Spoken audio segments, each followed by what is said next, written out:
सभी विद्यार्थियों को नमस्कार। अपने इस YouTube चैनल पर आपका स्वागत एवं अभिनंदन। हाँ, तो विद्यार्थियों, आज हम राजनीति विज्ञान की एक महत्वपूर्ण क्विज देखने जा रहे हैं। तो आज की हमारी प्रश्नोत्तरी रहेगी राजनीति विज्ञान विषय से संबंधित, और इसमें आपसे वस्तुनिष्ठ प्रश्नों का ज्ञान करवाया जाएगा। तो देखिए, शुरू करते हैं।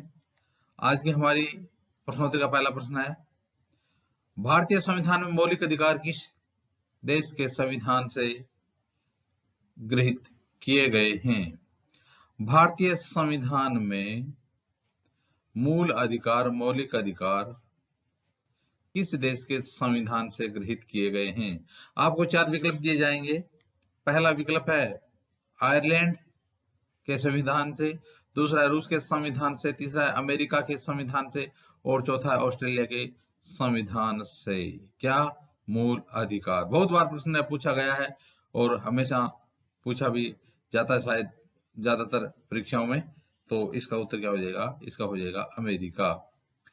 तो भारतीय संविधान में मौलिक अधिकार किस देश के संविधान से गृहीत किए गए हैं?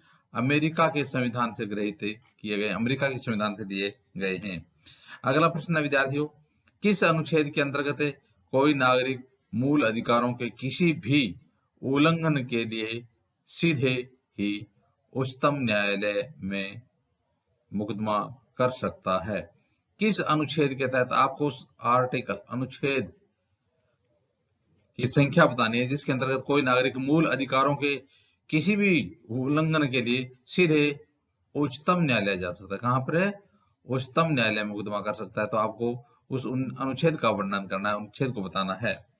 तो देखिए, पहला है अनुच्छेद 33, दूसरा अनुच्छेद 34, तीसरा विकल्प है अनुच्छेद 31 और चौथा विकल्प है अनुच्छेद 32। किस अनुच्छेद के अंतर्गत कोई नागरिक के मूल अधिकारों के किसी भी उल्लंघन के लिए सीधे ही उच्चतम न्यायालय में मुकदमा कर सकता है?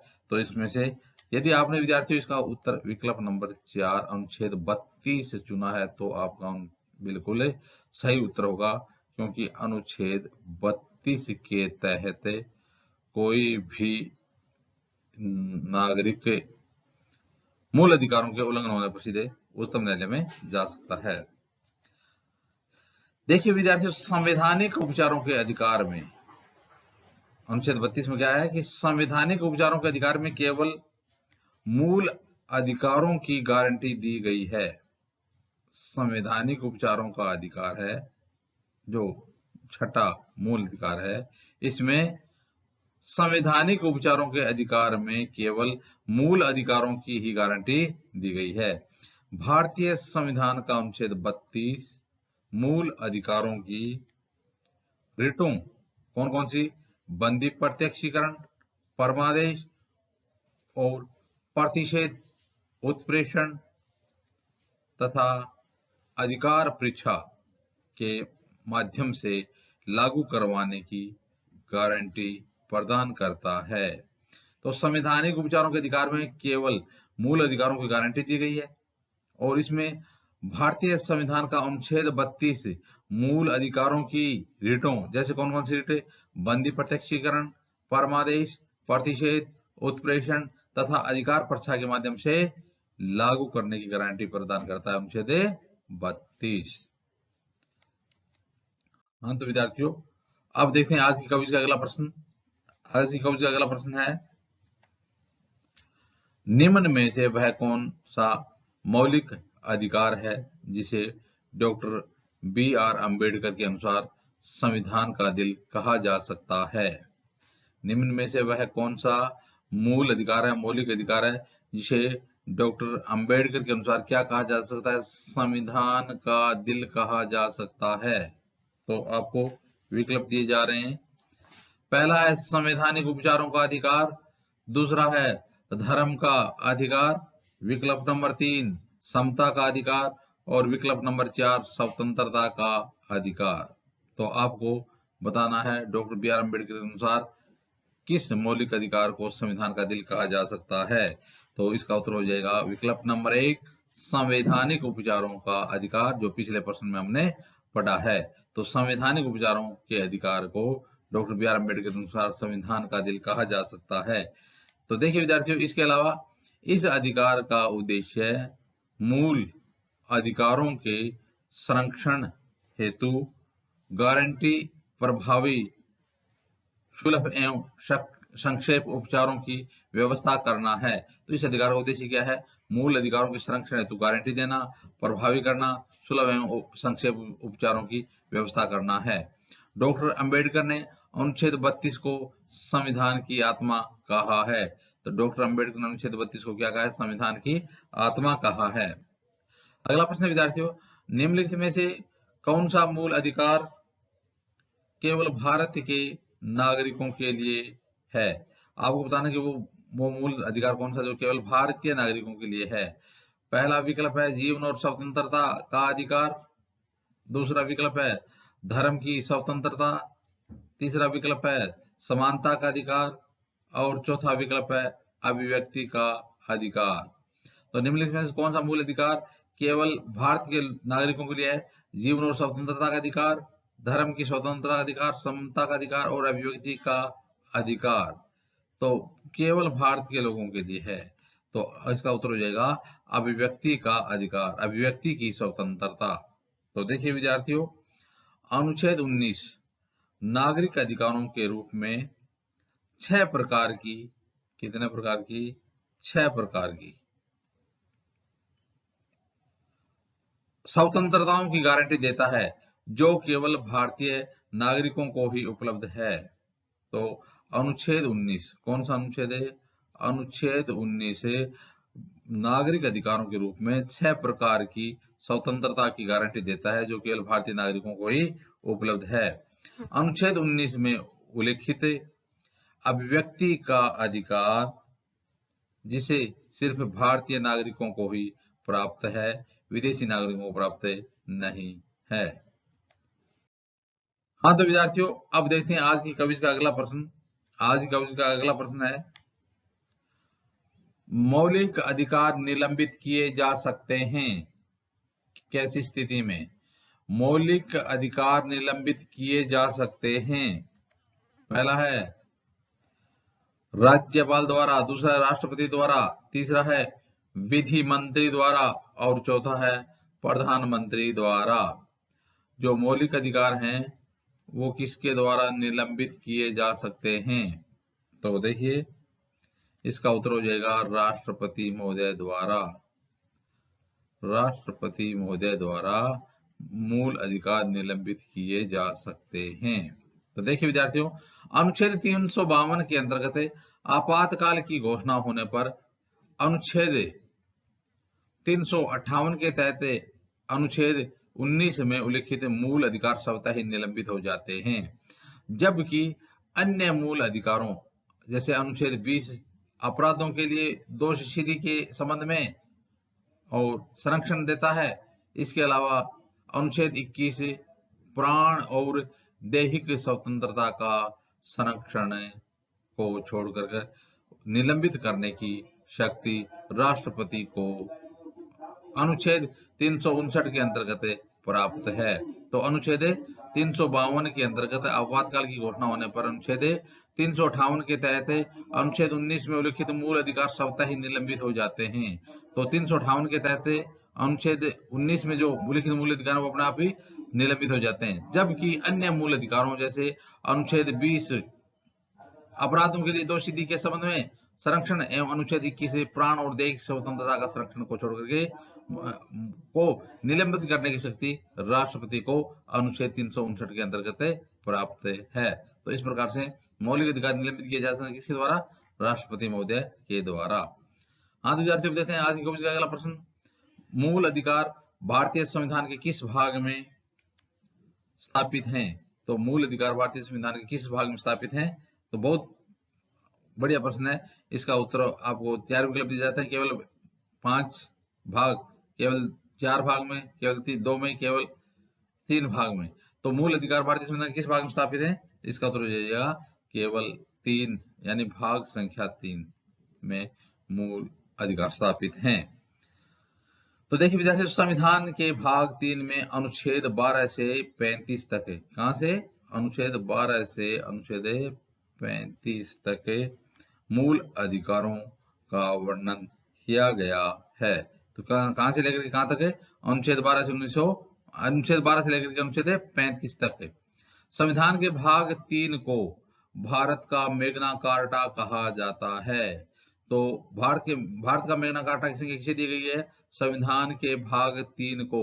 संविधान के भाग 3 में क्या वर्णित है? तो संविधान के भाग 3 में मूल अधिकारों का वर्णन किया गया है। हाँ तो विद्यार्थियों, अब देखते हैं आज की क्विज का अगला प्रश्न। आज की क्विज का अगला प्रश्न है, निम्नलिखित में से कौन सा एक अधिकार भारतीय संविधान में मौलिक अधिकार के रूप में नहीं रहा है? तो निम्नलिखित में से कौन सा एक अधिकार है जो भारतीय संविधान में मौलिक अधिकार के रूप में नहीं रहा है? तो जब भारतीय संविधान लागू किया गया था उसमें हमारे पास 7 मौलिक अधिकार थे, 7 मूल अधिकार थे। अब उनमें से एक मूल अधिकार को हटा दिया गया था, मौलिक अधिकार है। तो आपको बताना कि वो मौलिक अधिकार कौन सा है जो भारतीय संविधान में मौलिक अधिकार के रूप में नहीं रहा है।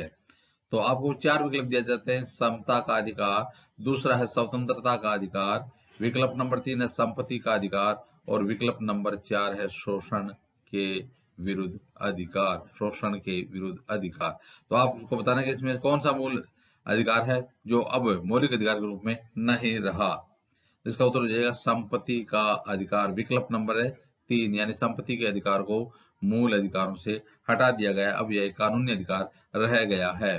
तो देखिए विद्यार्थियों, मूल संविधान में संपत्ति का अधिकार मौलिक अधिकार था, परंतु 44वें संविधान संशोधन 1978, 44वें संविधान संशोधन के बाद 1978 में इसे हटा दिया गया तथा इसे अनुच्छेद 300 के अंतर्गत सामान्य वैधानिक यानी कानूनी अधिकार के रूप में स्थापित कर दिया गया है।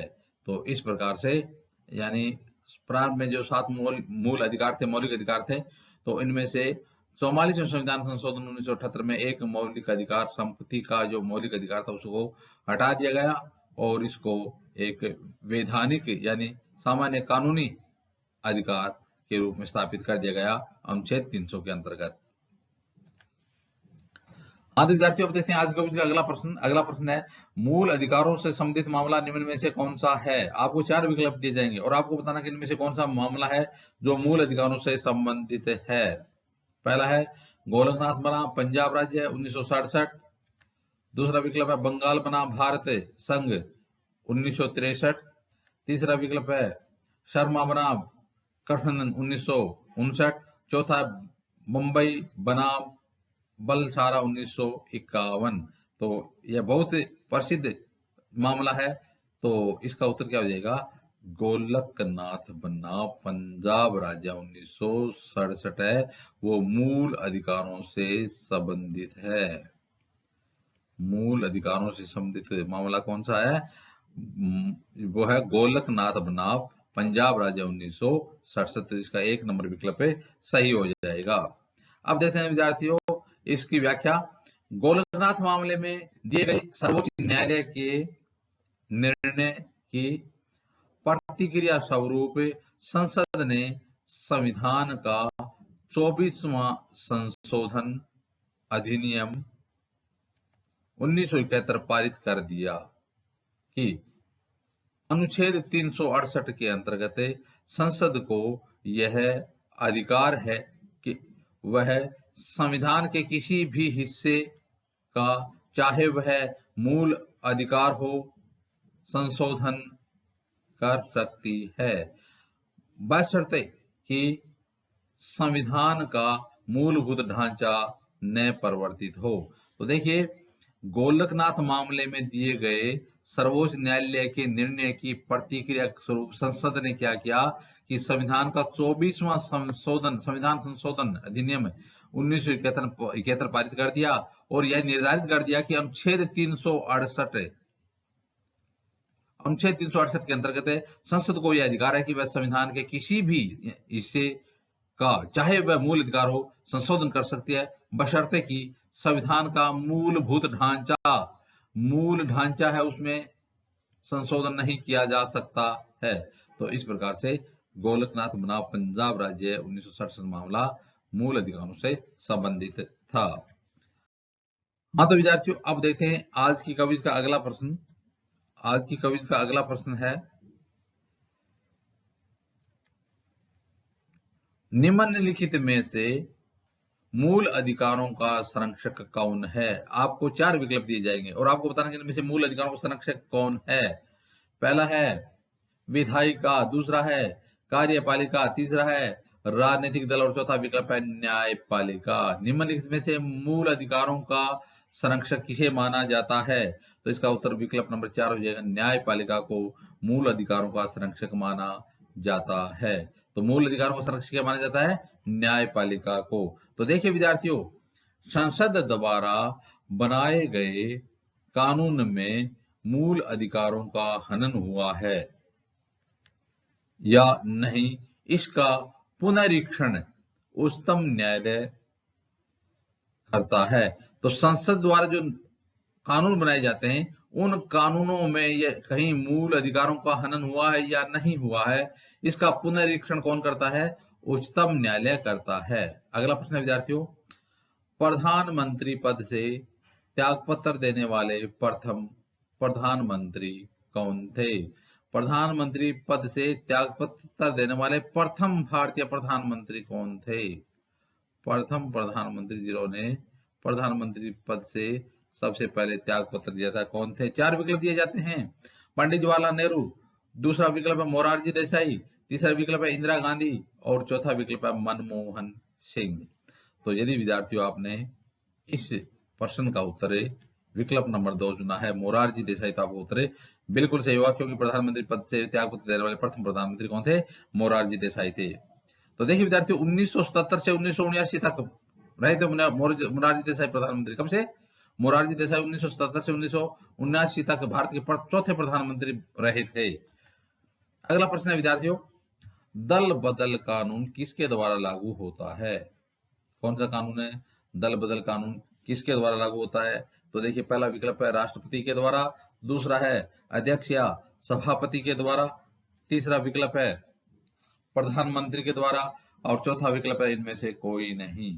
तो दल बदल कानून किसके द्वारा लागू होता है? यदि आपने इस प्रश्न का उत्तर विकल्प नंबर 2 देखा, अध्यक्ष या सभापति, दल बदल की बात हो रही है, ये देखना, दल बदल कानून, दल बदल कानून किसके द्वारा लागू होता है? अध्यक्ष या सभापति के द्वारा। तो देखिए विद्यार्थियों, दल बदल कानून 52वें संविधान संशोधन अधिनियम 1985 द्वारा पास किया गया था। कब है? 1985 में। कौन सा संविधान संशोधन है? 52वें संविधान संशोधन अधिनियम में पास किया गया था। तो दल बदल कानून संविधान की 10वीं अनुसूची में वर्णित है। तो दल बदल कानून है वो संविधान की कौन सी अनुसूची में वर्णित है?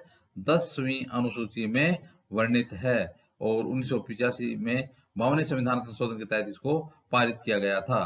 तो इस प्रकार से विद्यार्थियों, आज हमने राजनीति विज्ञान से संबंधित महत्वपूर्ण प्रश्नों की प्रश्नोत्तरी देखी। आगे आने वाले वीडियो में भी इसी प्रकार से राजनीति विज्ञान से संबंधित प्रश्नोत्तर देखते रहेंगे। आप भी अपने इस YouTube चैनल के साथ बने रहिए। वीडियो देखने के लिए धन्यवाद।